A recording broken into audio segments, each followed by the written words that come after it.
basically. Like that was the Yeah. that was the big question I had. Like, who the fuck told you you could be a comic? Like, I looked at these young comics, and I'm like, what the fuck keeps them coming back here every night? You know, is it the love of stardom? Is it a hole in your game? For me, basically, especially once I came to LA.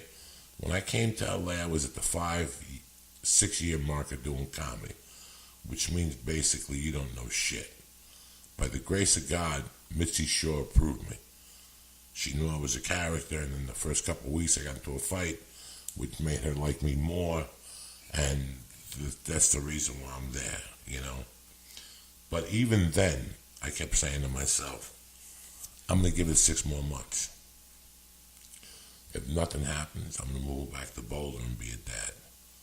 I knew in my head that wasn't possible, but that was never going to happen. Then the other option I had was if I fail, I'd just move back to North Bergen, sell coke, and finish this out, either in jail or dead. Like, those were my options. So I was basically like fucking Richard Gere in Officer and a Gentleman. I had nowhere else to go. So I had to stick with comedy. Yeah, for me personally, I had nowhere else to go No, either. I mean, it's, you know, I'm in LA sleeping on the floor before I got the call from Ozzy because there was no way I was going to go back to Miami and play bars. I hate playing bars. Today, I thank God that I'm playing with the Guess Who and we never play bars. I mean, we play some showcase clubs.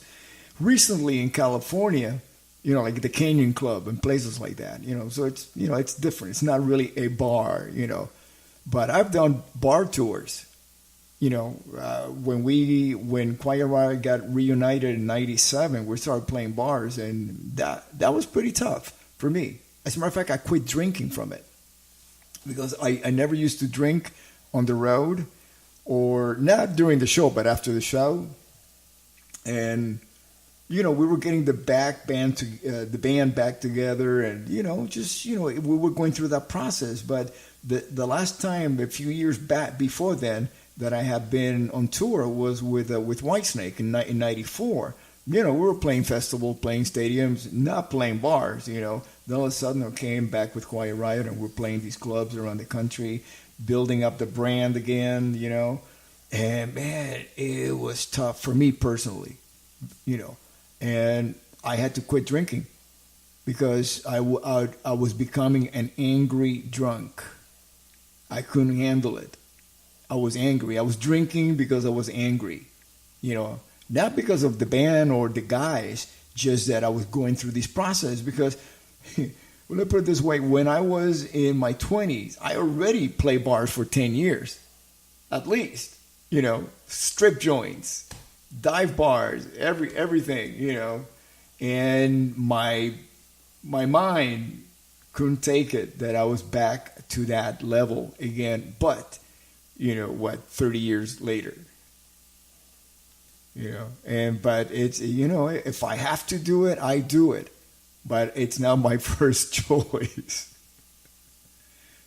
It's like a cruise ship for me. I would fucking shoot myself if I had to be on a cruise ship. You know, I've done cruise ship. But I know you guys are. Everybody's doing the cruise ship. Yeah, we do the rock and roll cruise ship, and we play at the celebrity theater of the ship, and it's fun. I love. See, that to me is not a club. I'd be trapped. No, I'd be trapped in that little room, and I'd bump into the fans all day. See, that's a complete opposite of me. I don't mind bumping into the fans. No, I don't mind bumping into the fans, but you're surrounded all day. I know. You're surrounded all day. But you know what? I love being in my little room practicing. See, that's different. As a musician, unless you're a singer, because then, you know, unless you're a singer that picks up a guitar, starts writing songs or whatever, you know. But for me, being a bass player, I spend a lot of time in that room on the ship practicing. I'm playing, but not really practicing, more like learning. I'll have some, you know, tutorials with me, and I go through them and expand on what my knowledge of music is. So that works for me. But for you, that would be so different because No, I'm very good. I'm like you now. I'm very efficient on the road. Very efficient. You know, you had Ozzy and Quiet Riot, but basically you had Ozzy. And you learned a lot of things from that tour. absolutely. And you learned things that you would do and make better, but you also learned things that you wouldn't do. But you had no choice because it was Ozzy's band.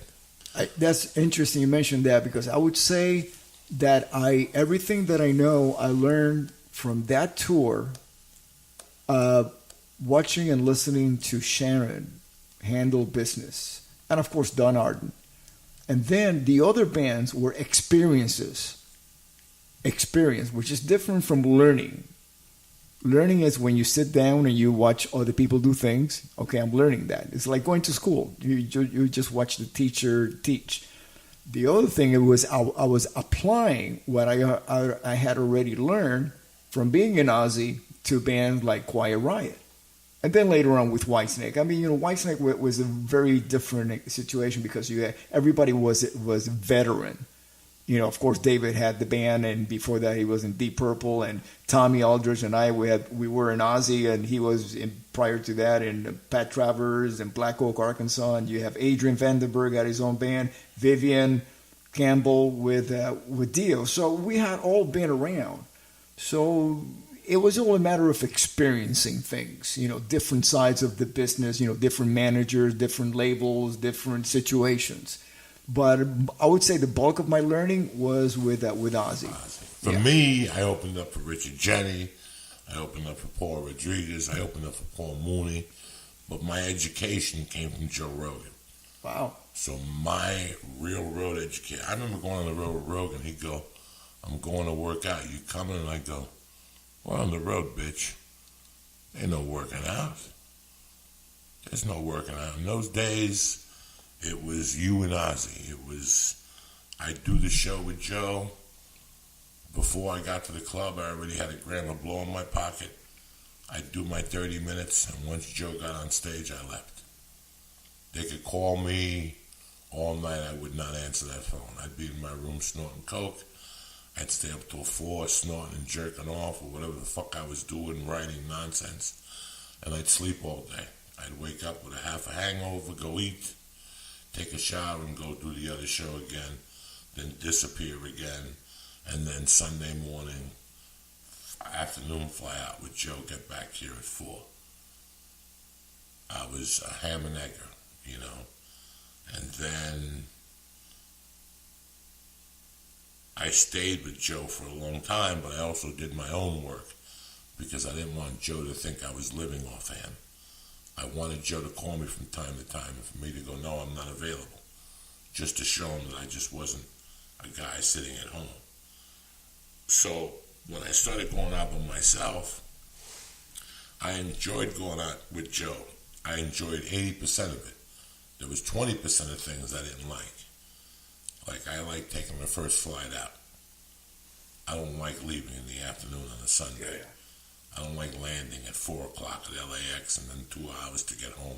That's a whole fucking day. Yeah, it's a nice I learned a lot of things. So what you do is you take this knowledge. I took knowledge from Paul Mooney. I took a little knowledge from Joe Rogan. I took a little knowledge from Richard Jeni, and I put it all in a package. And today I live my life on the road. Like when I go on the road, there's 2 books with me. There's an iPad with me. There's an iPod with me. There's workout clothes. Sometimes I bring boxing gloves and shin guards. Sometimes I bring a gi because that town has a certain jiu-jitsu school. I know I don't want to fly out before fucking Thursday. If the flight is a 6-hour flight, then I fly out Wednesday night and I rest a day. So I get acclimated and the audience doesn't get a bad Joey Diaz. I never want the audience to get a bad Joey Diaz. If Thursday night show sells out, I am not greedy. I don't add a second show because I don't want to be tired on Saturday for that audience. I give up money to give you a better show so you come back and see me. I'd rather do that. I'm not a gavone on the road. I'd rather do Thursday, go back. I'd rather do a longer set on Thursday. I could do an hour 15, just try shit, have a good time with the audience, take pictures, and then Friday and Saturday. Friday when I wake up, I only get like 5 or 6 hours of sleep. I'll go eat breakfast. I'll go back to my room. I'll smoke a joint. I'll write a little bit. Then I'll take a 3 or 4 hour nap. And then I get up and I write again. I smoke some more pot. I may eat lunch and then smoke some more pot and write. But then I go to the gym to get that energy going, because strength is better when you... And then I go back to my room. Fridays and Saturdays, as much as I hate it, I get room service. I pay the vig because I don't want to have to leave the room. I don't want no human contact. I want to work myself up for those fucking shows. Yeah. I don't want to talk about nothing. I don't care about your sister. I don't care. Let me just do this. I can't go out to dinner. You know, when you're a feature actor, you go out to dinner and talk, and then we go straight to the show because the show's not on my shoulders. When Def Leppard was opening up at the AC/DC in 1980, nobody went there to see Def Leppard. Then people started. After Van Halen blew out Black Sabbath, people started showing up at 8 o'clock. Yeah. Before then, you knew you had till 8:30. Yeah. You know, us coming from Jersey, we had that bus ride. Yeah. So now my weekends, they're planned before I leave. I know what restaurant I'm going to. There's no movement. If Rudy Sarzo calls and says, hey, I'm on the other side of Cleveland, 40 minutes away, you're fucked. Yeah. If I want to drive, I'll move back to L.A. Yeah, yeah. Exactly. I stay three or four blocks close to the hotel. I conserve my energy. Mm-hmm. And if an agent calls me and says, hey, they want you in a movie, stop right there. Mm-hmm. I'm not worried about your fucking movie. Yeah. I'm worried about these 2 shows tonight. Yeah. I sat at home all week and you didn't call me with no fucking movies. Now you want to call me when I'm in Ohio? Go fuck your mother. I'm concerned about those 2 shows. So I really am focused on the weekend. When I go on the road, it's like when you go on a movie. What's the first thing people say to you? I hate doing movies because you wait all day. Because you're a fucking asshole. I bring a notebook, a computer, an iPad. I bring movies. I download shit. Now when you call me for a movie, I don't give a fuck. I'll sit there all day. I'll sit there 15 hours because I'm doing stuff. That's the difference. You're doing stuff. When you went out with Ozzy the first time, you were so caught up in just being with Ozzy. If Ozzy put a line of coke out, you had to do it. Yeah. You had to do it. Yeah. If you smoked heroin, you had to do it. You have to build trust with the people that you're touring with in the band, you know, and if you start... And it was all new to you. Exactly. You went from being in a fucking coffee shop to having conversations with Ozzy going, hey, mate, keep that bass a little lower. And you're like, I'm in a fucking room with Ozzy Osbourne and Don Arden's over there. Yeah. Like, it's that quick. That's what people don't understand. It's that quick. Overnight. It's that quick. Yeah. Your world changes and adapts that quick. And trust me, I say 28% of people can't handle that quick change. 28% of people. Oh, you have to be ready for it. How many bands have you seen that they put out the first album, it's so successful, and then somebody just slips away and they replace them and they grow to be bigger and nothing happened? That first thing was too big. How do you think that first bass player from Soundgarden feels? Mm-hmm. What was his name? Yakamoto? The Japanese guy that played the bass on the first album or the first 2 albums? You know, that I don't know. You know, how do you think he feels? Yeah. Maybe he said, you know what, I really like it. Yeah, but Alice in Chains had something like that. There was a bass player there before, and then he got replaced. You know? He got replaced because it's too quick. Yeah. The change is too quick. The move is too quick. 1 minute we're playing in a fucking thing for beer, and the next minute we're in front of Metallica at a fucking stadium. You know what that does to you? That's PTSD. That's PTSD. I play with people who were afraid of success.